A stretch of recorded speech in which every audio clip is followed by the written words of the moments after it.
اعوذ باللہ من الشیطان الرجیم بسم اللہ الرحمن الرحیم اللہم صلی علی محمد وآل محمد وعجل فرج آل محمد ولانا دعم تمام مومنین کو یا علی مدد والسلام علیکم ورحمۃ اللہ وبرکاتہ۔ سامعین گرامی قدر، حال ہی میں ایک کلپ مجھے موصول ہوا جناب طارق مسعود صاحب کا، ممی ڈیڈی دیوبندی صاحب۔ ان حضرت کا عجیب و غریب قسم کا بیان ہر ٹائم ان کے چینل پہ اور مختلف جو یہ تبلیغی جماعت کے چینلز ہیں یا علماء دیوبند کے چینلز ہیں وہاں اپلوڈ ہوتا رہتا ہے، اور ان کے بہت سارے پہلے بھی کلپس کا ہم جواب دے چکے ہیں الحمدللہ۔ اس ویڈیو میں حضرت نے اپنی حد پار کر دی ہے۔ پہلے جناب کنایتاً گفتگو کرتے تھے، اب ڈائریکٹلی آ گئے ہیں، تو چلیں دیکھتے ہیں کہ اب یہ کفر کا فتویٰ کن معاملات کے تحت شیعہ مذہب پر لگا رہے ہیں۔ اس کے بعد انشاءاللہ تبارک و تعالی جب ہم جواب دیں گے تو پھر میزان میں دلائل کو تول کے دنیا خود یہ چیز دیکھے گی کہ حق کہاں ہے اور باطل کہاں۔ کو خدا کے برابر قرار دے دیتا ہے، یا اماموں کے بارے میں یہ نظریہ رکھتا ہے کہ جیسے پیغمبر معصوم ہوتے ہیں، امام بھی اسی طرح معصوم ہوتے ہیں، گناہوں سے پاک ہوتے ہیں، تو یہ تو شرک پھر رسالہ ہے۔ آپ نے نبی میں اور امام میں کوئی فرق ہی نہیں چھوڑا، تو پھر اس خام خواہ میں صرف ایک لفظی ہیر پھیر کی کیا ضرورت ہے؟ تو اسی طرح خلاصہ کلام کا یہ نکلا کہ کوئی واضح لفظوں میں اسلام کے عقیدے کا انکار کرے اور وہ اپنی بات کی خود ہی تعویل کرنے کے لیے تیار نہ ہو، تو ہم اس کو بہرحال کافر ہی کہیں گے۔ جیسے کہ صحابہ کرام کو اللہ نے کہا کہ ان منافقین کو تم کافر کیوں نہیں کہتے، یہ تو بالکل واضح طور پر علامات سے ظاہر ہو چکا ہے ان کا کفر، تو خام خواہ میں ان پہ اسلام کا لیبل لگانے کی اجازت نہیں ہے۔ لا حول ولا قوت الا باللہ۔ مولوی طارق مسعود صاحب کی ویڈیو آپ سب نے سنی، اور میں بس ایک ہی پوائنٹ کی طرف لانا چاہوں گا۔ مولوی طارق مسعود صاحب، خدا کا نام ہے یار، 2023 آ گیا، اپنے اکابرین کی فالتو قسم کے لیکچرز کو ریپیٹ کرنا بند کریں، نئے سرے سے تحقیق کریں۔ آپ نے شیعہ مذہب کو پڑھا ہی کتنا ہے کہ دو تین یہ فالتو قسم کی باتیں لا کے ہمارے سامنے رکھ کے خود پرلے درجے کے آپ لوگ منکرین ختم نبوت ہیں اور اٹھ کے شیعہ مذہب کے اوپر حملے کر رہے ہیں۔ پہلی بات، مولا علی کو خدا کہنا یہ شرک ہے، یہ ہے وہ ہے۔ اچھا جی، سب سے پہلے تو حضرت آپ کی سامنے ایک چھوٹی سی گزارش کروں گا کہ شرک اور کفر کی تعریف کر دیں اور شرک کی اس قسم کا تعین فرما دیں جس کے تحت ہم شرک کر رہے ہیں۔ دوسرا، شرک فی الرسالہ کا جو آپ نے ہمیں مرتکب قرار دیا ہے، تو ایک بات ذرا کان کھول کے سن لیں، ہم مولا علی کو نبی کا درجہ نہیں دیتے بلکہ مولا علی کو تمام انبیاء سے افضل مانتے ہیں۔ رسول خدا صلی اللہ علیہ وسلم کے نفس ہونے کے تحت مولا علی تمام انبیاء پر فضیلت رکھتے ہیں۔ انفسنا و انفسکم، اس پر قرآن دلالت کر رہا ہے، اور تفاسیر شیعہ و سنی بھری پڑی ہیں، متواتر درجے کی روایات ہے کہ یہاں انفسنا و انفسکم سے مراد حیدر کرار کی ذات ہے، کہ نفس مصطفیٰ صلی اللہ علیہ وسلم کو اب جناب عیسیٰ، حضرت نوح، حضرت آدم اور دیگر انبیاء علیہ السلام سے نیچے سمجھیں گے؟ نعوذ باللہ، یہ تو میرے آقا صلی اللہ علیہ وسلم کی بھی توہین ہے۔ تیسری بات، ان کے پھر کفر میں شک نہیں ہے، عقیدہ عصمت کی وجہ سے یہ ہے وہ ہے۔ مولوی صاحب، خدا را میں آپ سے پہلے بھی کہہ چکا ہوں کہ آپ شیعہ مذہب کو کتنا پڑھ چکے ہیں، آپ نے کیا پڑھا ہے شیعہ مذہب کے بارے میں، اور یہ تو گارنٹی بات ہے کہ آپ نے اپنے مسلک دیوبند کو بھی صحیح طرح نہیں پڑھا۔ اللہ جانے کسی نے آپ کو مفتی کہنا شروع کیا اور یہ کہاں سے خطاب آپ کو لگ گیا۔ آپ نے ابھی تک اپنے جو اکابر مفتیان ہیں، جو مفتی اعظم پاکستان تقی عثمانی صاحب، کم از کم انہی کے افادات اور ان کے فتاوی وغیرہ صحیح طرح مطالعہ کر لیا ہوتا۔ اور مولوی صاحب، خدا را میں آپ کو کئی دفعہ کہہ چکا ہوں، تیاری کر کے آیا کریں جب اس طرح کا بیان دینا ہو۔ آپ کا کام ہے نماز کے واجبات جو ہیں ہی نہیں اصل میں، روزے کے واجبات وغیرہ، یہ فقہی احکام بتائیں دنیا کو، نکاح پڑھائیں، جنازے پڑھائیں، چھٹی کریں۔ اختلافی موضوعات میں آنا آپ کا کام ہے ہی نہیں، کیونکہ آپ کو علم مناظرہ سے شک بھی کوئی نہیں ہے، ہوتا تو پھر تیاری کر کے آتے نا۔ خیر، سامعین گرامی قدر، انہوں نے سمجھا کہ وہ ہر بندہ مرزا انجینئر ہے، جو مزید بات کہہ جو آگے سے وہ جواب کوئی نہیں دے گا، بیٹے ہم نانی یاد کرواتے ہوتے ہیں۔ سب سے پہلے تو میں ایک پوائنٹ کی طرف لے کر چلوں، میں آج بتاؤں گا کہ شرک کس نے کیا، کتنا کیا، کیوں کیا اور کیسے کیا۔ میں ایک بات پہ کڑاکا نکال کے جاؤں گا الحمدللہ۔ سب سے پہلا پوائنٹ، خدا کسی کو کہنا کیا یہ شرک کے دائرے میں لے آتا ہے؟ پہلی بات، لفظ خدا فی نفس عربی کا لفظ ہی نہیں ہے، اس پہ شرک و کفر کا اطلاق ہو ہی نہیں سکتا کسی کو بھی کہنے سے۔ دوسرا، مولا علی کے لحاظ سے خدائی لفظ کا اطلاق کس نے کیا تھا؟ یہ نام امیر المومنین کے ساتھ کس نے پیچ اپ کیا تھا وہ ہم بعد میں ڈسکس کریں گے، انہی کے گھر کی کتاب سے کریں گے، وہ بھاگنے نہیں دوں گا میں اس پہ۔ پہلے تو لفظ خدا کو لغوی لحاظ سے دیکھ لیا جائے۔ یہ سامعین گرامی قدر اس وقت میرے پاس مطبوعہ لکھنؤ موجود ہے، یا واضح دیکھ رہے ہیں اسکرین پر، لغات کشوری۔ لغات کشوری میں صفحہ نمبر 166 پر خدا لفظ کی جہاں پر وہ ڈیٹیل آئی ہے، آپ واضح دیکھ سکتے ہیں، جب یہ لفظ مطلق ہوتا ہے تو سوائے ذات باری تعالیٰ کے دوسرے پر اطلاق نہیں کرتے مگر جس صورت میں کہ مضاف ہو، مگر جس صورت میں مضاف ہو۔ مولا علی کیا ہم اضافت کے ساتھ مختار ثقفی کو بھی خدا کہہ سکتے ہیں، کسی کے اندر اگر جگر کی جگہ جگر اور جگر میں دامن لگائے فتویٰ، پہلے ہم اسے لغت سے جواب دیں گے۔ سامعین گرامی قدر، ہم عباس ابن علی کو بھی کہتے ہیں، ہم امیر مختار کو بھی کہتے ہیں، مسلم ابن عقیل کو بھی کہتے ہیں، اب لگائیں فتویٰ کفر کا۔ اور بھائی پہلے مطلق اور مضاف کا فرق تو سمجھ لیں، یہ لغات کشوری پڑھیں، اور بھی غیاث اللغات وغیرہ اور بھی بڑی کتابوں میں میں نے اس لیے کہا مولوی صاحب تیاری کر کے آنا تھا یار۔ جی اب ذرا خدا روایت کے وزن پر پرکھ رہے ہیں، یہ آپ کے امام ابی بکر شہرستانی صاحب کی کتاب الملل والنحل میرے پاس موجود ہے۔ مولا علی پر سب سے پہلے خدا لفظ کا اطلاق کس نے کیا؟ صفحہ نمبر 257 پہ بالکل واضح الفاظ میں انہوں نے یہاں پر لکھا، چونکہ حضرت عمر کو اس بات کا علم تھا اس لیے انہوں نے حضرت علی پر خدائی نام کا اطلاق کیا۔ یہ کفر کا فتویٰ کہاں جا رہا ہے آپ کا، ذرا سوچ کے لگائیں۔ کس نے؟ سامعین گرامی قدر، مولا علی کے اوپر خدائی نام کا اطلاق سب سے پہلے کس نے کیا؟ حضرت عمر نے۔ ان کے امام شہرستانی صاحب لکھ رہے ہیں، جسے زاہبی بھی امام کہتے ہیں، یہ کوئی چھوٹا علم نہیں ہے۔ تو یہ ذرا کفر کا فتویٰ موڑے نا مولوی طارق مسعود، یہ ساری بندوقیں ہمارے کندھے پہ رکھ کے چلانے کی کیا ضرورت ہے؟ اور میں پھر کہہ رہا ہوں، بار بار کہہ رہا ہوں کہ آپ کا کام مناظرہ کرنا نہیں ہے، آپ کو تو مدعی اور مدعا علیہ کا بھی فرق نہیں پتا۔ خدا را ان معاملات میں آپ ٹانگ نہ اڑائیں، اور اگر اڑانی ہے ٹانگ تو کسی بڑے مناظر کو لے کے آئیں یا پھر خود تیاری کر کے آئیں۔ تیسری بات جی، انبیاء کے برابر یہ تو کیا حدیث منزلت نہیں پڑھی؟ علی کی مجھ سے وہی منزلت ہے جو ہارون کی موسیٰ کے ساتھ تھی، انت منی بمنزلت ہارون من موسیٰ الا انہ لا نبی بعدی۔ اس کے باوجود ہمارا ختم نبوت پر بالکل اٹل ایمان ہے، بالکل مکمل ایمان ہے ہمارا۔ آپ کی ختم نبوت کا کیا حال ہے وہ میں ابھی دکھاتا ہوں۔ کچھ یاد ہے مولوی صاحب؟ رسالہ الامداد صفحہ نمبر 35 پہ ان مولوی حضرات نے جو اپنے اکابرین کے لیے درود لکھے ہیں، اللہم صلی علی سیدنا و نبینا مولانا اشرف علی، لا حول ولا قوت الا باللہ، لا حول ولا قوت الا باللہ، استغفر اللہ ربی واتوب الیہ۔ نبینا اشرف علی، ہم مولا علی کو نبی نہیں کہتے، اور یہ اشرف علی تھانوی کو نبی بنا کے بیٹھے ہوئے ہیں۔ لا حول ولا قوت الا باللہ۔ طارق مسعود صاحب، ختم نبوت کا منکر کون ہوا؟ اور یہ تو چھوٹی بات ہے، ابھی آگے چلتے ہیں، اس سے بھی آگے باتیں میرے پاس دکھانے کو تو بہت ساری ہیں۔ استغفر اللہ، گربان میں جھانکیں پھر بات کریں گے۔ خیر، عصمت پر دلیل دے دیں، مجموعہ رسائل شاہ ولی اللہ محدث دہلوی جلد نمبر اول میرے پاس موجود ہے، صفحہ نمبر 581، کتاب خیر کثیر، اور اس میں بالکل واضح لکھتے ہیں، پہلا طبقہ حکمت و عصمت اور وجاہت کا وارث ہے، آپ صلی اللہ علیہ وسلم کے خدام اور اہل بیت صلوات اللہ علیہ مجمعین سب اس طبقے میں شامل ہیں۔ سنت الہیہ ہے کہ ہر ایک پیغمبر کے خاندان کے لوگ اس نمایاں فضیلت کے وارث ہوں۔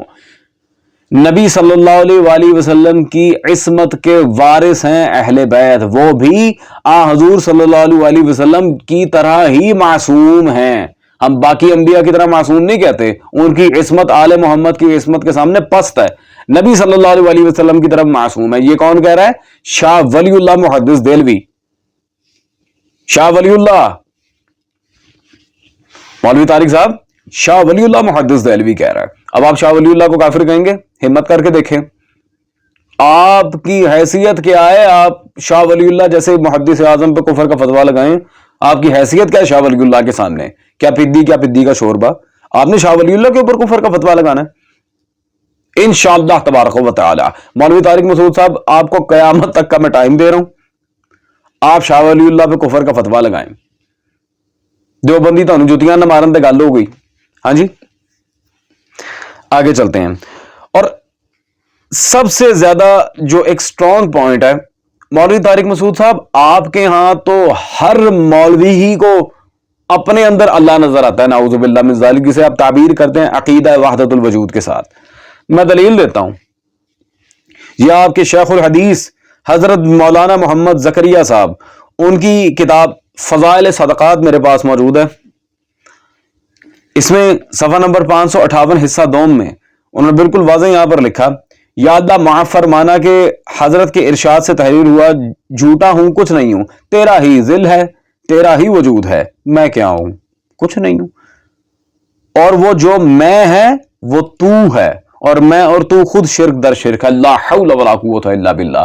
پہلے یہ جو میں ہے وہ تو ہے، یعنی کہ جو میں ہوں وہ تو ہے، خود کو پہلے اللہ بنا دیا، پھر اللہ کو اور اپنے آپ کو دونوں کو مشرک کہہ دیا، میں اور تو شرک در شرک، لا حول ولا قوت الا باللہ، لا حول ولا قوت الا باللہ۔ سفیانی کافروں کا بھی یہ گھٹیا عقیدہ نہیں تھا، وہ کم از کم بتوں کو پوجتے تھے۔ طارق مسعود صاحب، سفیانی کافر جو تھے وہ کم از کم بتوں کو پوجتے تھے۔ آپ کے تو سارے کے سارے جتنے بھی یہ مولوی حضرات ہیں، جو میں ہے وہ تو ہے، لا حول ولا قوت الا باللہ، انہوں نے تو اپنے آپ میں ہی ایک الوہیت کا کنسپٹ بنا کے دعویٰ کیا ہوا ہے یہاں پہ۔ اس کا کیا جواب ہے آپ کے پاس؟ آپ صاحب فضائل صدقات پر لگائیں فتویٰ، اور الحمدللہ تبلیغی جماعت والے بھی تانوں چھتر مارن گے، پھر علماء دیوبند دیگر تو ماریں گے، تبلیغی جماعت والوں نے آپ کا کڑاکا نکال دینا پکڑ کے، اگر زکریا صاحب پہ آپ نے فتویٰ لگایا۔ انہی کے نصاب سے تو آپ کی پوری تبلیغی جماعت چل رہی ہے، فضائل حج، فضائل صدقات، فضائل اعمال، انہی کی کتابیں تو پڑھا رہے ہیں آپ، یہ تو کورسوں میں شامل ہے۔ لگائیں فتویٰ، باتیں کرنا بہت آسان ہے سر، ہاں جی، حقیقت کو دنیا میں ہے نا، ایک دفعہ انسان کے طوطے اڑ جاتے ہیں۔ میں نے کہا تھا مجھے چھیڑو، میں نے کہا تھا مکتب اہل بیت کے بارے میں اس طرح کی باتیں کرو، تو بھگتو اب۔ اور سب سے زیادہ حامل اہمیت بات، کسی کو بھی کافر کہنے کے لیے، کسی کو بھی دین سے خارج کرنے کے لیے، یا اس طرح کے دیگر معاملات کو آگے پروموٹ کرنے کے لیے قطعی الدلالہ ثبوت ہونا چاہیے آپ کے پاس۔ اور اس جملے پر، یہ جو میں نے آپ کے سامنے بولا ہے کہ قطعی الدلالہ ثبوت کے بغیر تکفیر ہو ہی نہیں سکتی، آپ ہی کے گھر کے ایک بہت بڑے محقق، جن کی کتاب پہ کئی صاحبان مدارس نے تقاریض اور مقدمات قائم کیے، دکتور عمیر محمود صدیقی صاحب، انہوں نے پوری کتاب لکھی ہے حرمت تکفیر مسلم۔ جتنے میرے سنی بھائی سن رہے ہیں ایٹ لیسٹ یہ ویڈیو، میں ان سب سے گزارش کروں گا، یہ کوئی شیعہ عالم نہیں ہے، عمیر محمود صدیقی صاحب، وہ نام سے پتہ چل رہا ہے ماشاءاللہ، اور ان کا تعلق ہے جی شعبہ علوم اسلامیہ جامعہ کراچی سے۔ یہ کتاب پڑھیں حرمت تکفیر مسلم، تاکہ ایٹ لیسٹ آپ کے سامنے جب کسی بھی کلمہ گو کو کافر کہا جائے تو آپ ایک دفعہ اپنے مکتب کے مطابق، ہمارے اور ہیں، میں آپ کو صرف آپ کے ایز پر الزام یہ بات کر رہا ہوں، یہ کتاب خریدیں لازمی سنی بھائیوں کے لیے، تو آپ اپنے مکتب کے مطابق ایٹ لیسٹ یہ پڑھ کے پہلے وہ سارے اصول و ضوابط ایک دفعہ دیکھ لیں، فقہی طور پر، اعتقادی طور پر، دونوں معاملات کو ایک دفعہ چیک آؤٹ کر کے دیکھیں کہ آیا اس کا دیا گیا فتویٰ کفر واقعی قطعی دلیل پر مبنی ہے، یا پھر اس کی ایک ذاتی رائے، اور ذاتی رائے کی کوئی حیثیت نہیں ہوتی، قولہ و بولہ سوا، اس کی کوئی حیثیت نہیں ہوتی، تحقیق کرے تو پھر ہم مانیں۔ سامعین گرامی قدر، میں نے اس ویڈیو کے سٹارٹ میں ایک دعویٰ کیا تھا کہ مولوی طارق مسعود صاحب علماء دیوبند کو بھی صحیح طرح نہیں پڑھے ہوئے، اس دعوے کو میں آپ کے سامنے ثابت کیے دیتا ہوں۔ دینے کو تو دلائل الحمدللہ میرے پاس کل بھی فتاویٰ موجود ہیں علماء دیوبند کے، لیکن وہ ایک الگ بات ہے، دینے کو دلائل بہت سارے ہیں، میں فقط 3 پر انحصار کر کے انہیں جواب دیتا ہوں، کیونکہ 3 سے محبت جو بڑی اچھی ہے حضرت کی، چلیں وہ فی الحال۔ سب سے پہلے تو یہ میرے پاس ان کے غوث اور قطب جنہیں یہ کہتے ہیں رشید احمد گنگوئی صاحب، ان کا فتاویٰ رشیدیہ موجود ہے، مطبوعہ ادارہ صدائے دیوبند، صفحہ نمبر 271 271 ملفوظات میں بالکل واضح کہتے ہیں، اور بندہ بھی ان کی تکفیر نہیں کرتا۔ رشید احمد گنگوئی کہہ رہے ہیں کہ شیعہ کافر نہیں ہے۔ دوسرا سامعین گرامی قادر، یہ جن کی یہ تعریفیں بھی کرتے ہیں، اللہ جانے ان کی کتابیں پڑھتے ہیں نہیں پڑھتے ہیں، وہ مجھے نہیں پتا۔ تقی عثمانی صاحب کا جلد نمبر 2 میرے پاس موجود ہے، فتاوی عثمانی، اب ان کی تو آپ نے درجنوں حوالے دیے, کبھی فتاوی عثمانی کو کھول کے پڑھا بھی ہے مولوی طارق مسعود صاحب, نہیں پڑھا تو میں آپ کو دیتا ہوں, میرے سے پڑھ لیں. آج جلد نمبر 2 کتاب النکاح میں صفحہ نمبر 261 میں انہوں نے سوال کا جواب دیتے بالکل واضح لکھا کہ شیعوں کے بہت سے فرقے ہیں, وہ سب اپنے آپ کو شیعہ اور اثنا عشری کہتے ہیں, اور اہل سنت ان سب کو رافضی کہتے ہیں. الحمدللہ, فخر ہے ہمیں رافضی ہونے پہ. یہ تمام فرقے علی الاطلاق کافر نہیں, ٹھیک ہے جی, علی الاطلاق کافر نہیں ہیں جی. سامعین گرامی قادر, رافضی ہونے پہ تو ہمیں فخر ہے الحمدللہ. ٹو بی ویری آنسٹ, میں حضرت ابوبکر, حضرت عمر, حضرت عثمان کی خلافت کو برحق نہیں جانتا, میں انہیں نہیں مانتا, جو سیدھی بات ہے. ہاں سینٹیمنٹس ہرٹ کرنا ہے اہل سنت کہ وہ میرا کام نہیں ہے, ادروائز میں انہیں نہیں مانتا, جو سیدھی بات ہے. میں شیعہ ہوں, میں نہیں مانتا انہیں, اور اس کے باوجود میں رافضی ہوں الحمدللہ. سارے شیعہ رافضی ہیں. روافض کے بارے میں تو آپ نے سن لیا, ایک بڑے دیوبندی ائمہ دیوبند میں سے ایک, جو بڑے بڑے امام ہیں دیوبندیوں کو, ان میں سے ایک کو ہم سامنے رکھ رہے ہیں. یہ عبد الحی لکھنوی صاحب کا فتاوی, مجموعہ فتاوی عبد الحی لکھنوی میرے پاس موجود ہے. صفحہ نمبر 92 کتاب العقائد میں انہوں نے بالکل واضح یہاں پر لکھا, بعض فقہا روافض کے اسلام کے قائل ہیں اور کہتے ہیں جو شخص نص قطعی کا بلا تعویل انکار کرے اور کہے کہ گو نص قطعی وارد ہوئی ہے مگر میں اسے قبول نہیں کرتا, وہ کافر ہے. جو نص قطعی کا منکر ہو وہ کافر ہے. سامعین گرامی قادر, نص قطعی قرآن و حدیث, نعوذ باللہ من ذالک.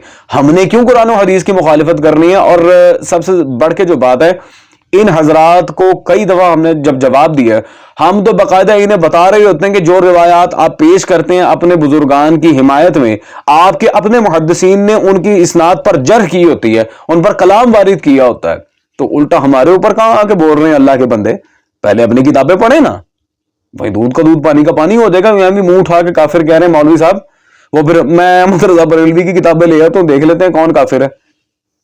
ہاں وہ بھی حنفی, آپ لوگ بھی حنفی, احناف ایک دوسرے کو رگڑو پکڑ کے. پھر تو جیسے کہ میں نے عرض کیا تھا, یہ حضرت علماء دیوبند کو بھی صحیح طرح نہیں پڑھے ہوئے. خدا را مولوی صاحب اپنے اس کلام پہ نا ذرا نظر ثانی کریں, آئندہ زبان سنبھال کے بات کرنی ہے, اور جب اختلافی موضوعات میں پیر لا کے اڑانا ہے اپنا تو ذرا تیاری کے ساتھ آنا ہے, ٹھیک ہے جی. یہ سارے دلائل آپ کے اکابرین کے ہیں, میں نے کوئی شیعہ پیش نہیں کیا, بلکہ 90% تو میرے دلائل ویسے ہی علماء دیوبند کے تھے. آج میں نے کوئی بریلوی اور وہابی بھی پیش نہیں کیا, سارے آپ کے اکابرین ہیں. نظر ثانی کیجئے گا مولوی طارق مسعود صاحب, اور آئندہ زبان سنبھال کے. That's all. سامعین گرامی قدر, مولا حسین آپ سب کو اپنی امان میں رکھیں.